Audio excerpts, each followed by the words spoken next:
Muito bem, pessoal, continuando o nosso estudo de estelionato, vamos entrar agora no artigo 171, parágrafo 3º, que é o crime de estelionato praticado contra entidades de direito público. Dá uma olhada aqui na tela. A pena aumenta-se de 1/3, então trata-se de um aumento de pena e é por isso que ele é chamado de estelionato circunstanciado. Também pode ser chamado de estelionato majorado, porque a gente tem aqui um aumento de pena. A pena aumenta-se de 1/3 se o crime é cometido em detrimento de entidade de direito público ou de instituto de economia popular, assistência social ou beneficência. Então, se eu tenho um estelionato que venha a vitimar qualquer entidade de direito público. Professor, quais são as entidades de direito público? Podem ser todas a administração direta, podem ser os entes federativos. Então eu posso ter aqui como vítima do estelionato a União, o DF, estados, municípios. Só que eu vou além. Eu posso ter aqui também as autarquias, as fundações públicas,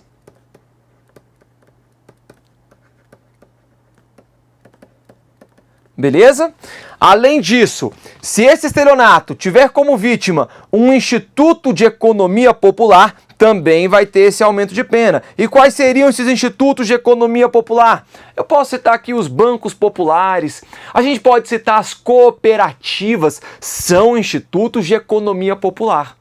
Ok? Teria esse aumento de pena também, terá este aumento de pena. Além disso, entidades de assistência social ou beneficência, entidades de filantropia, de caridade. Então, o parágrafo 3º ele vai buscar proteger determinadas entidades, determinados institutos que vão gerar uma reprovabilidade maior no comportamento do estelionatário.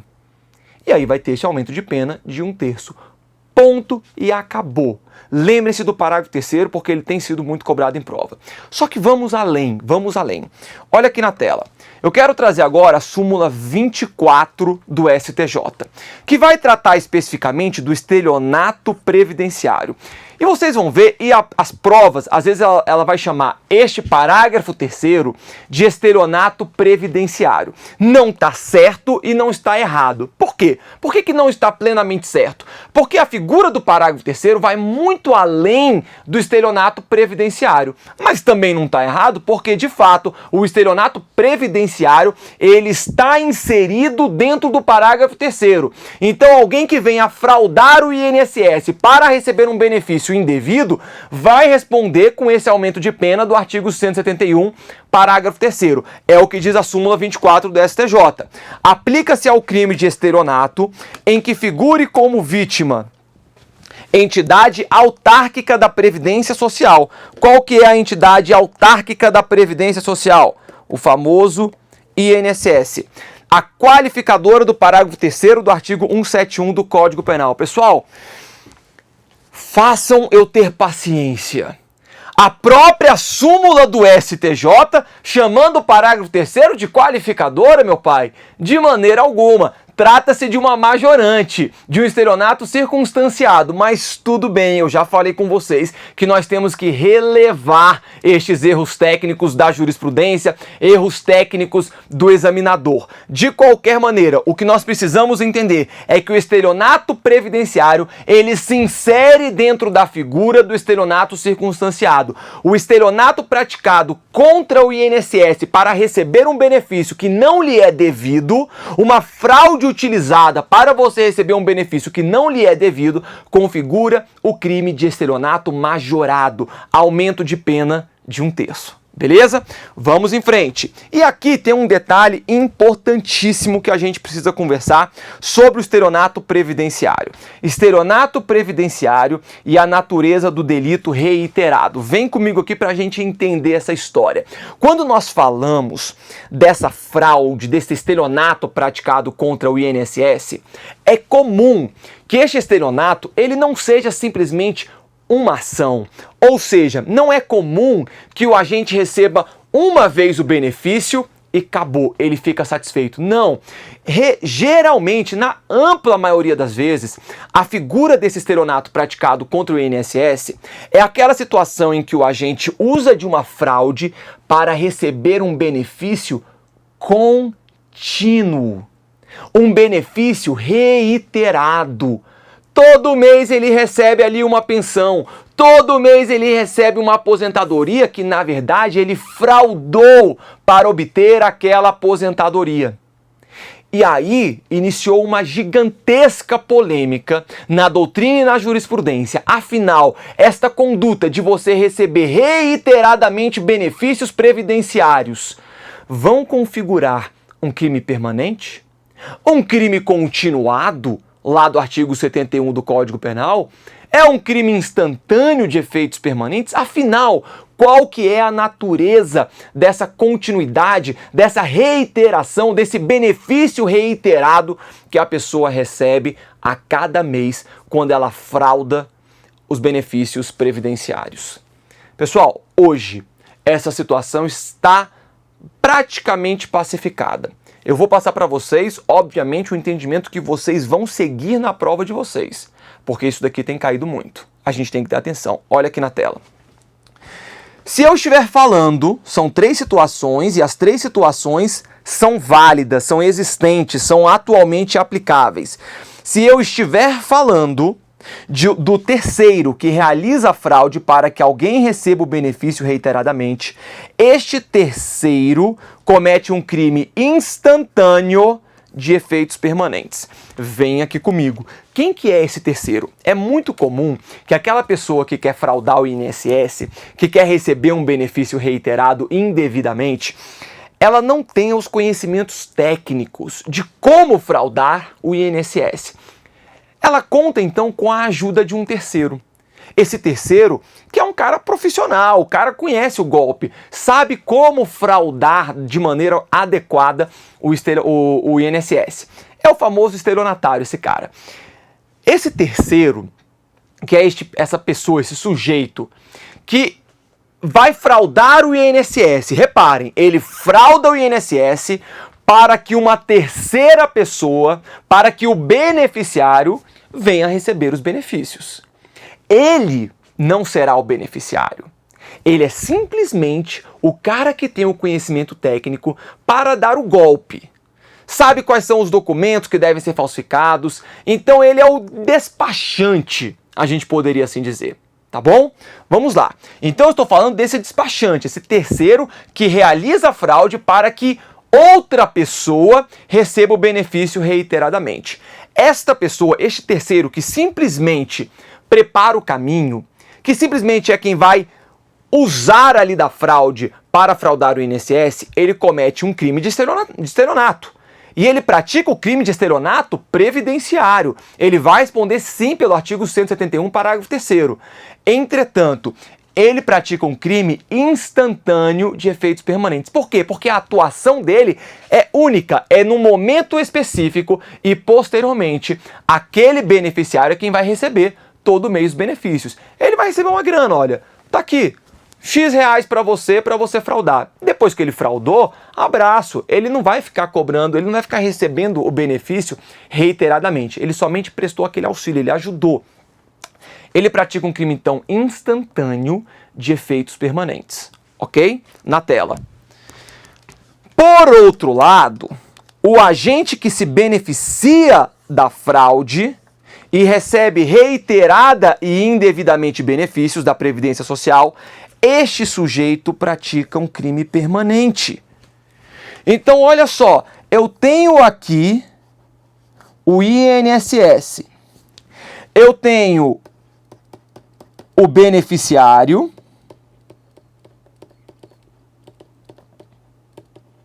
tá bom? E eu tenho aqui o terceiro que ajudou nessa fraude, para que a fraude fosse possível. O benefício mensal do INSS vai vir para o beneficiário.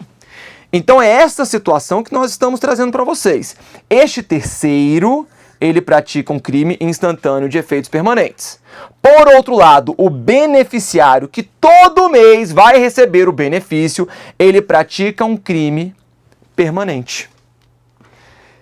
Reparem que nós estamos falando aqui daquele sujeito que não tem direito a benefício. Vamos supor que ele frauda exames médicos, ele até sofreu um acidente, mas ele frauda exames médicos para aposentar indevidamente por invalidez. Viu só? Ele está fraudando o INSS para receber o benefício mensal da aposentadoria por invalidez, sendo que ele não tinha esse direito.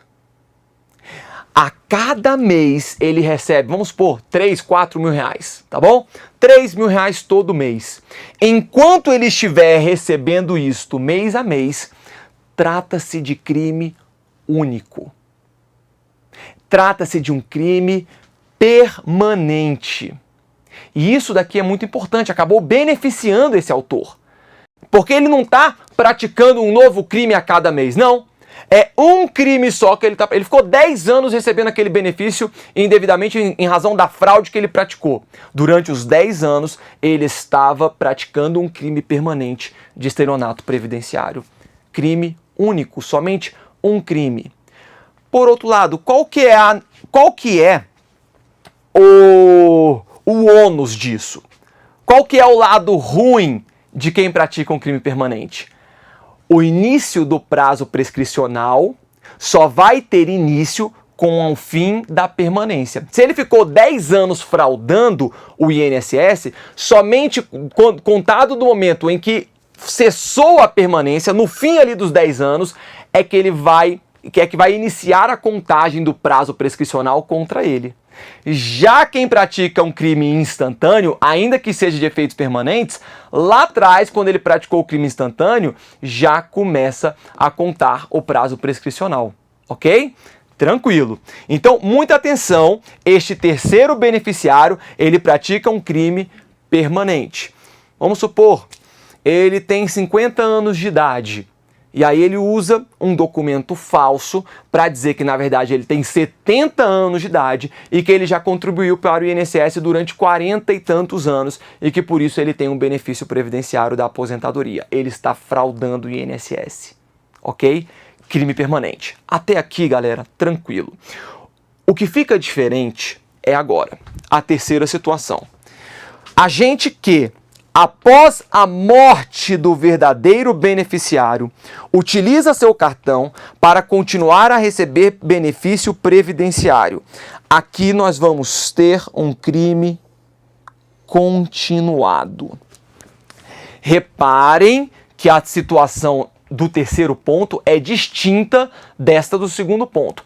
Aqui eu estou falando de alguém que fraudou o INSS para criar um benefício que não lhe é devido, ok?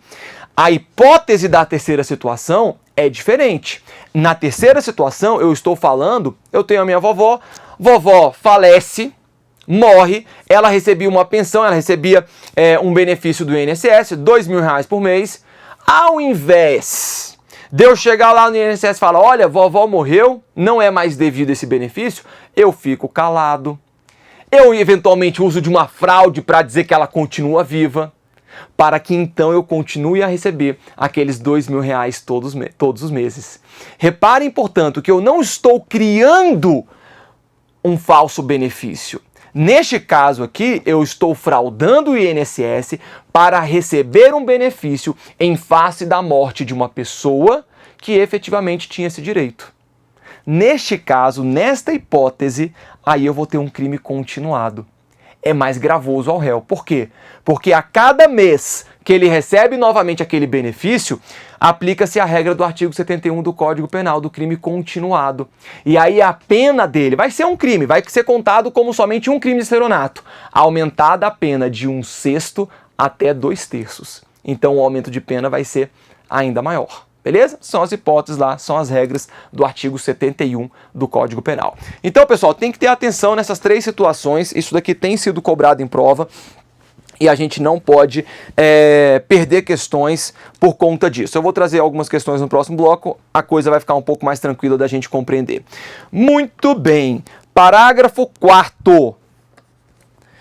Aplica-se a pena em dobro se o crime for cometido contra o idoso. Aqui nem tem que fazer muitos comentários, é simplesmente a gente saber que a pena aplica-se em dobro. Se a pena do estelionato é de 1 a 5 anos de reclusão e multa, logo, se for praticado contra um idoso, nós teremos o estelionato com pena de reclusão de 2 a 10 anos de reclusão e multa. Deixa de ser um crime de médio potencial ofensivo, passa a ser um crime de elevado potencial ofensivo. Lembrando sempre que idoso é aquela pessoa com 60 anos ou mais. Ou seja, a partir dos 60 anos, completou 60 anos, já é considerado idoso. Então, se for praticado um estelionato contra quem tem 60 anos de idade ou mais, a pena aplica-se em dobro. E a doutrina entende que esse parágrafo 4º tem a natureza jurídica de causa de aumento de pena também. Tá? Sempre quando tem essa disposição, aplica-se em dobro a pena, que na verdade aplica-se em dobro a pena, fica uma polêmica, né? Se é uma qualificadora ou uma causa de aumento de pena, mas nesse caso aqui prevalece que se trata de uma causa de aumento de pena. Fechou?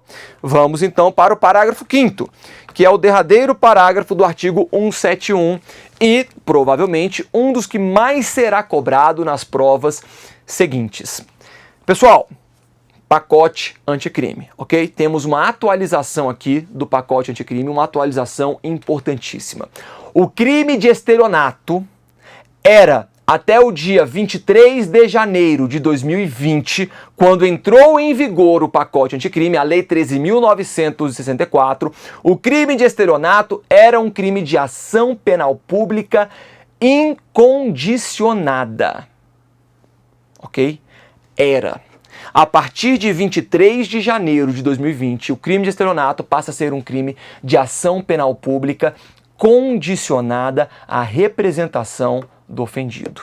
É o que está no parágrafo 5º. Olha só. Reparem.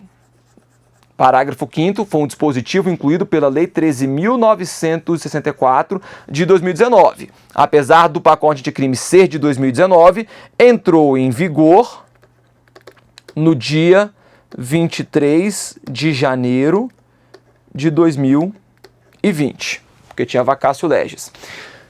Parágrafo 5º, então, somente se procede mediante representação. O estelionato somente se procede mediante representação. Esta é a regra. Entretanto, para esta regra, nós vamos ter exceções. Então, existem algumas hipóteses que ainda serão consideradas de ação penal pública incondicionada. Para a prova, é simples. Estelionato é um crime de ação penal pública condicionada à representação? Certo. Porque, em regra, será um crime de ação penal pública condicionada à representação. Excepcionalmente, vamos falar que vai ser um crime de ação penal pública incondicionada, nas hipóteses dos incisos trazidos no parágrafo 5º. Antes de eu falar para vocês as hipóteses, eu só quero tecer aqui alguns comentários sobre essa mudança do Código Penal. Por que que o legislador alterou o crime de estelionato de um crime de ação penal pública incondicionada para um crime de ação penal pública condicionada à representação? Pessoal, os crimes que exigem a representação, eles dão uma escolha para a vítima de representar ou não, de realizar, de iniciar a persecução penal ou não. E esse direito, esta regra de procedibilidade é dada à vítima, ao ofendido, em situações, em regra, que possam lhe gerar um constrangimento. Na delegacia de polícia, quando vítimas vão registrar ocorrência de estelionato, é muito comum verificar uma vergonha absoluta, um constrangimento da vítima por ter sido vítima do crime de estelionato. Não importa qual seja o crime de estelionato, porque o crime de estelionato, a pessoa é iludida, a pessoa é enganada. E ninguém gosta de ser enganado. É um sentimento duro. É um sentimento de que você começa a voltar no tempo e falar: como que eu vacilei desse jeito? Como que eu fui vítima de um golpe tão besta, mas que na hora não parecia? Então traz um constrangimento sim para a vítima chegar na delegacia de polícia e relatar que foi vítima de estelionato. A lei aqui, ela dá essa opção então para a vítima. Olha, se o seu prejuízo financeiro, o seu prejuízo patrimonial for inferior ao constrangimento que você vai sentir ao relatar essa história, ao realizar toda a persecução penal, ter que testemunhar, ter que ser ouvido em termo, depoimentos, o direito é seu de oferecer a representação ou não. Claro que do ponto de vista da lei é uma mudança lamentável, porque pode gerar a impunidade de muitos estelionatários. Então, do ponto de vista da punição do estelionatário, é bom para o estelionatário, ruim para a legislação. Do ponto de vista para a vítima, dá a ela o direito, então, de avaliar se deve ou não registrar a ocorrência policial, se deve ou não iniciar a persecução penal. Ok? Mais um detalhe que a gente precisa conversar. Quando nós temos mudanças em regras de procedibilidade da ação penal, eu lhes pergunto, trata-se de uma regra de direito material, de direito penal, ou de direito processual penal? Pessoal, a doutrina e a jurisprudência tem um entendimento que se trata de uma natureza híbrida. Quando altera-se as regras de procedibilidade, como aconteceu aqui no estelionato, tem tanto um viés de direito penal quanto um viés de direito processual penal.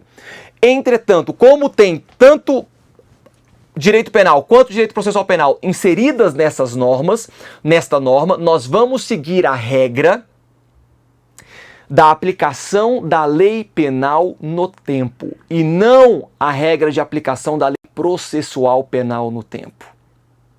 E a regra da lei penal no tempo, nós temos que lembrar, fala o quê?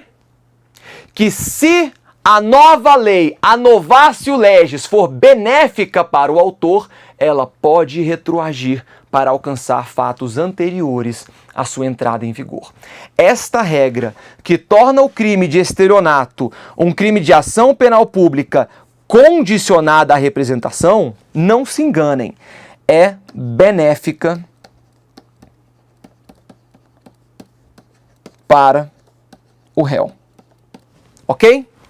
Logo, em que pese o pacote anticrimes ter entrado em vigor no dia 23 de janeiro de 2020, a aplicação desta regra pode alcançar fatos anteriores a 23 de janeiro de 2020. Reparem, portanto, aconteceu um estelionato no dia 1º de novembro de 2019.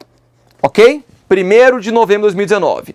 A vítima vem, vamos supor, já no dia 28 de janeiro de 2020, registrar a ocorrência policial em razão de um estelionato que ela havia sofrido nesta data, deve haver a sua representação. Ela deve oferecer a representação contra o autor.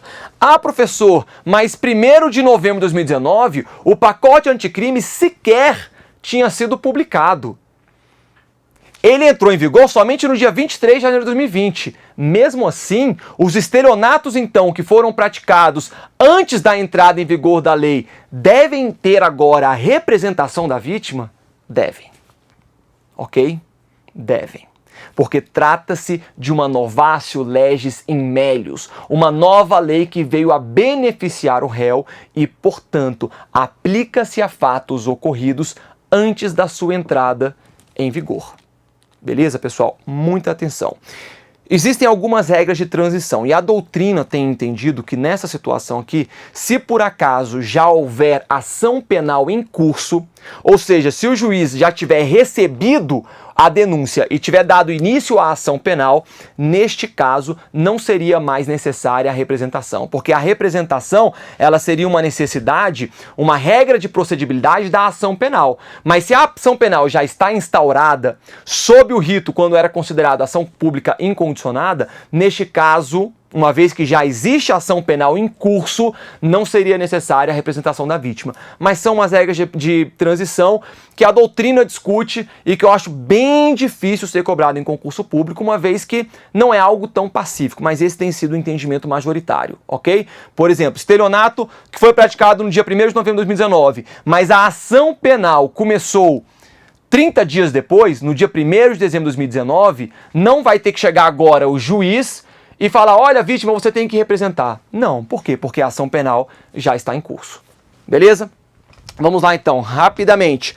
Quais são as hipóteses? Estelionato, crime de ação penal pública condicionada à representação. Quais são as hipóteses em que o crime de estelionato continua sendo um crime de ação penal pública incondicionada? APPI, crime de ação penal pública incondicionada. Se o estelionato for praticado contra a administração pública, direta ou indireta. Por exemplo, aquelas hipóteses que a gente tem do parágrafo 3º. Aquela hipótese, vem comigo, aquela hipótese que a gente tem do estelionato previdenciário. Tudo certo. Lá vai continuar sendo um crime de ação penal pública incondicionada. Nada mudou. Vamos em frente. Se o estelionato for praticado contra criança ou adolescente, em outras palavras, quem for menor de 18 anos. Beleza? Pessoa com deficiência mental.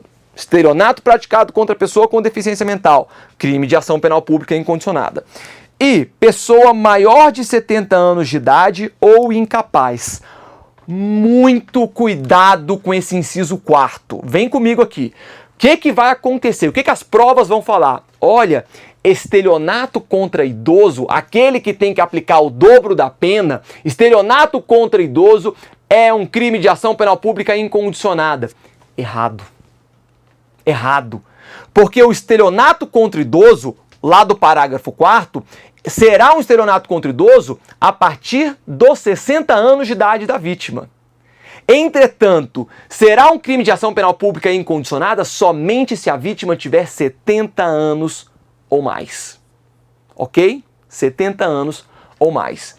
Então a gente tem um lapso aqui entre 60 e 70 anos de idade. Se a vítima tiver entre 60 e 70 anos de idade, ainda que haja a figura do estelionato contra idoso, com aquela causa de aumento de pena sendo aplicado em dobro a pena, não será um crime de ação penal pública incondicionada, será um crime de ação penal pública condicionada à representação. Muita atenção nisso daqui. Galera, vai chover de questão de múltipla escolha, colocando 5 opções e falando, marque aquela que não configura um estelionato de ação penal pública incondicionada. E aí vão trazer essas 4 hipóteses e você vai ter que marcar a hipótese que não está aqui. Muita atenção, isso aqui vai despencar em prova, ok? Galera, só fazer uma observação, estelionato contra criança ou adolescente e estelionato contra pessoa com deficiência mental, em regra, vai configurar um outro crime, que é o crime do artigo 173, que a gente vai ver mais à frente, que é o crime de abuso de incapazes, que é um estelionato, é uma forma de estelionato praticado contra menores de idade. Olha o que diz: abusar em proveito próprio ou alheio de necessidade, paixão ou inexperiência de menor, ou da alienação ou debilidade mental de outrem, induzindo qualquer deles à prática de ato suscetível de produzir efeito jurídico em prejuízo próprio ou de terceiro. Repare, inclusive, que a pena é mais gravosa ao réu, reclusão de 2 a 6 anos e multa. É mais grave do que o crime de estelionato. Tá bom? Então tem que tomar cuidado, vem comigo aqui, tem que estudar e tem que olhar com ressalva essas duas situações, porque em regra, uma fraude que é empregada para obter uma vantagem indevida de uma criança ou adolescente ou de uma pessoa com deficiência mental, será um crime de ação penal pública incondicionada, mas porque vai configurar o artigo 173 do Código Penal, que é o crime de abuso de incapazes.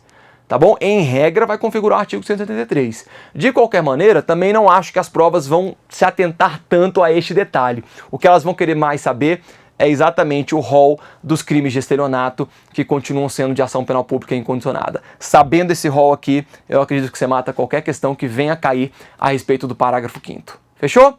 Vem comigo aqui, então, pode ficar comigo. Pessoal, mais um detalhe importantíssimo. Eu vou sair um pouco de direito penal agora, eu vou entrar em direito processual penal.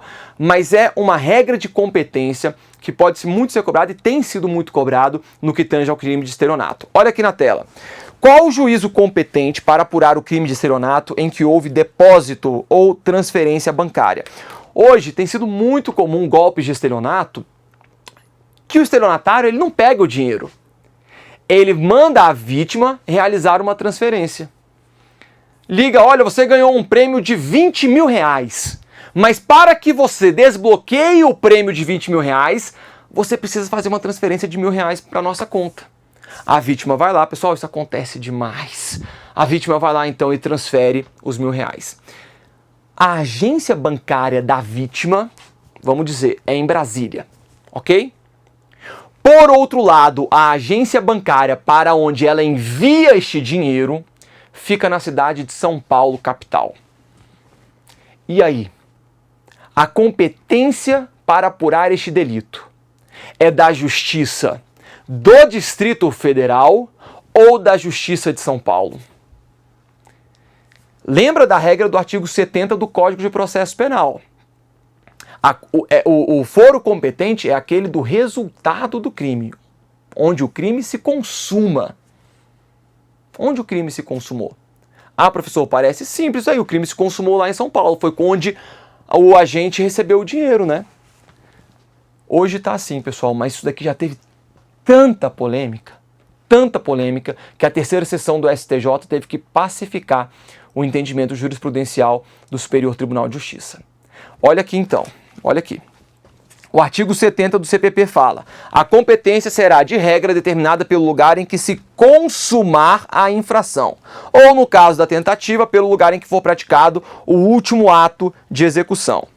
E aí, nessa situação que eu trouxe para vocês, onde houve a consumação? A vítima está em Brasília